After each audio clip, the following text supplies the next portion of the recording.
Welcome to another Mill One Auto Diagnostics video. Today we have yet another stuck in park vehicle. I literally just recorded one of these 2 days ago.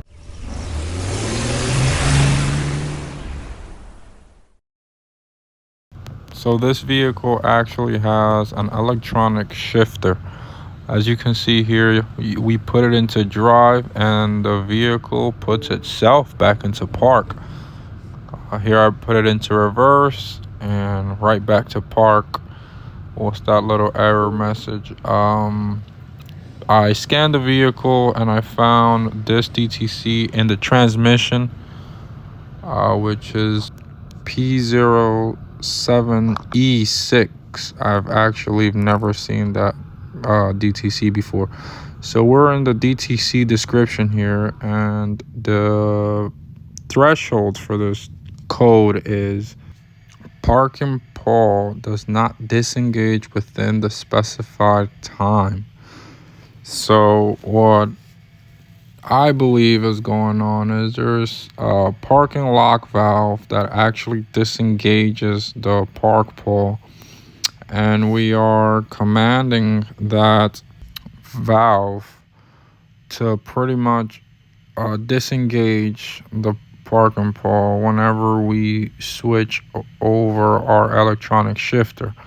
That valve is controlled by the TCM, transmission control module. What I'm assuming is happening is either there's some sort of circuit issue in the harness, or possibly even a TCM issue, and honestly, we could even be looking at an automatic transmission problem internally, where maybe that valve is just mechanically stuck and the TCM is trying to control it and it can't because it just simply cannot move. Things like that. So we need to get some clues and at least get an idea of which path to take first. We need to look at our diagnostic procedure and just see what is it that the manufacturer wants us looking at first, or which related wiring is what's setting our fault codes here. So now we're going to go into the diag procedure. I checked my position on the parking sensor. It says step 1 to check your mounting, which I found pretty silly, but I did. Step 2 is actually continuity between the TCM and the actual bolt connector at the transmission. So a few steps here in the diagnostic procedure. They focus on mainly just making sure that wire isn't shorted to ground, with the final result, if everything checks out, to replace the automatic transmission assembly, which that can get real costly. So now we're at the wiring diagram, just kind of getting an overview of things. We're not really diving into it yet. We want to get a taste of it and see, what are we looking for? What wires should we be worried about? Things like that. So this pin right here, which is pin 35 on the TCM and pin going into pin 11 of the automatic transmission. So that's our wire of interest. I want to know, what are we supposed to see, or what are we looking for on that wire? It does seem like the TCM has control of that wire of the parking lock valve, individually from all the other valves, of course. But it also does seem like the TCM does provide power to that valve on pin 3 going into pin 1 of the automatic transmission bolt connector.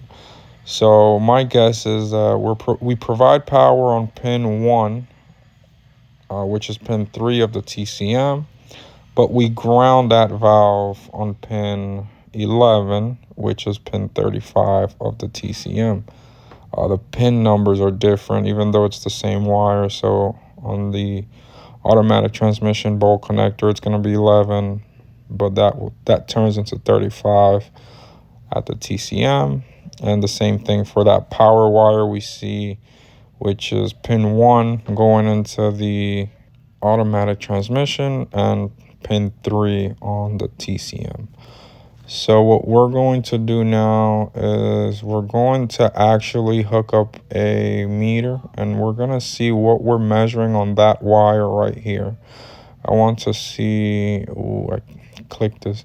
I want to see what we have there when we're shifting out of park and what we have when we're not shifting out of park. All right, so this is kind of the specification I was looking for here. We see that pin 35, we're supposed to have 0 volts when we're in the park position, and anything other than park, we're supposed to have pretty much battery voltage.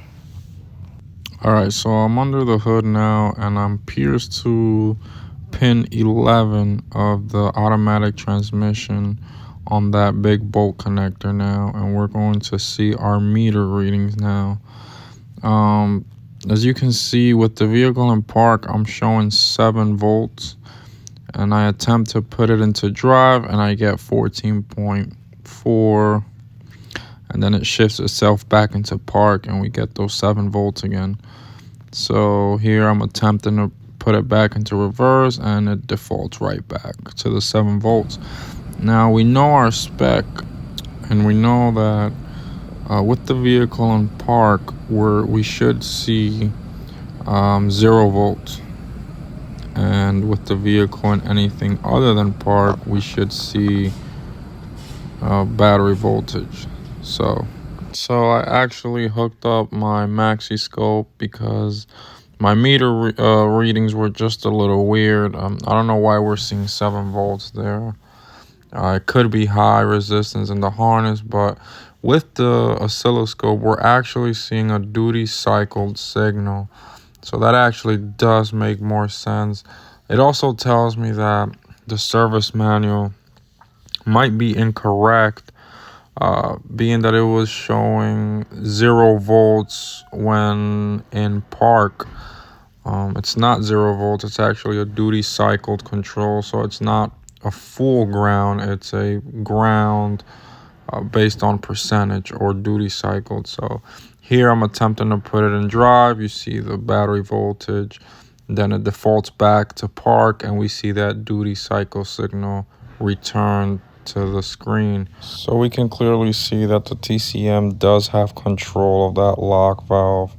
It does energize it while in park, and then it de-energizes when we attempt to move the shifter.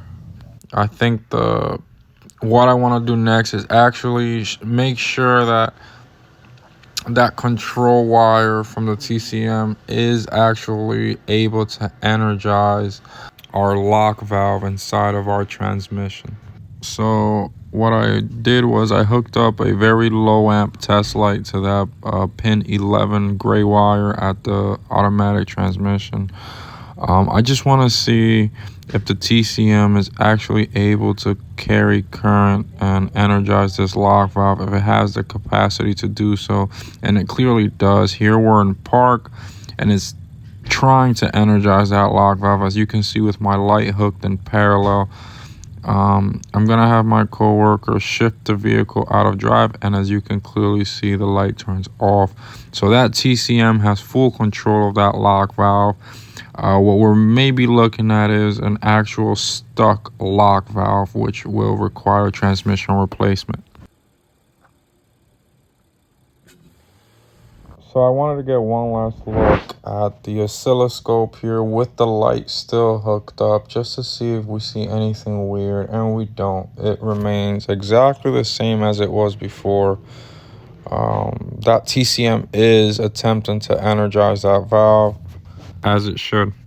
All right, so a few final checks before I call this automatic transmission. I have 12 volts out of my pin 11 wire at the bolt connector. I just want to make sure that those 12 volts are actually coming from that lock valve. So I want to make sure that the 12 volts coming in is the 12 volts that we're seeing on our meter. So I want to disconnect the bolt connector from the transmission assembly and see if our voltage goes away. And it actually does. So as you can see, we have 2.7 volts now. So that does tell me that those 12 volts that we saw on our meter were from our lock valve, and this, there's no kind of short to power anywhere. So not to confuse anyone, what I mean by checking to see if those 12 volts are coming from the valve, what I mean by that is just simply making sure that the 12 volts we're reading at pin 11 are the 12 volts going into the parking valve and out. Alright, so here what I'm doing is I'm checking resistance from pin 35 of the TCM connector to pin 11 of the automatic transmission connector. And as you can see on the multimeter, we're reading very low resistance, which tells us our wire is good. I am now going to check resistance to ground with both ends disconnected. And we're reading open to ground, so that's actually good. It means we're not shorted to ground. I'm going to shake the harness here and just make sure that nothing changes, and it doesn't. Alright, so I'm calling this transmission. I have enough proof to say that our harness is okay and our TCM is doing its job. You have to be careful with service information at times, like we saw there. It said 0 volts, but it's actually a duty cycle control signal. So I'm going to update you guys once I put this transmission in, and I hope to see you on the next one.